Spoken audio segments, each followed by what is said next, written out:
ito ay rated SPG. Striktong patnubay at gabay ng magulang ang kailangan. Maaaring may masiselang tema, lengguwahe, karahasan, sexual, horror o droga na hindi angkop sa mga... Nagising na nga ang tunay na lakas ni Tera, isang sangre na may kakayahang kontrolin ng lupa at gamutin ng sarili. Sa mundo ng mga mortal, hindi niya ginamit ang kanyang kapangyarihan para maghari o gumanti, kundi para tumulong sa mga tao. Sa bawat sakuna, siya ang unang naroon. Sa bawat panganib, siya ang nagsasakripisyo. Dahil dito, unti-unti siyang minahal ng mga tao at binansagang bilang tagapagligtas, isang simbolo ng pag-asa sa gitna ng kaguluhan.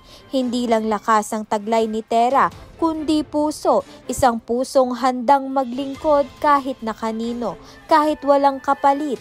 At habang lumalalim ang kanyang koneksyon sa kalikasan, lalo ring tumitibay ang kanyang paninindigan na gamitin ang kanyang kapangyarihan para sa kabutihan. Samantalang nararamdaman na nga ni Imaw na tuluyan na ngang nakamtan ni Tera ang kanyang ganap na kapangyarihan.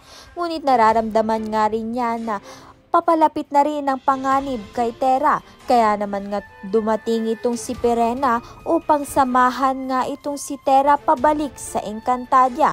Naghahanda na nga sila para sa pinakahihintay na laban, ang huling digmaan laban kay Mitena.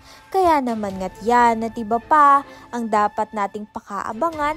Maraming salamat sa iyong panonood.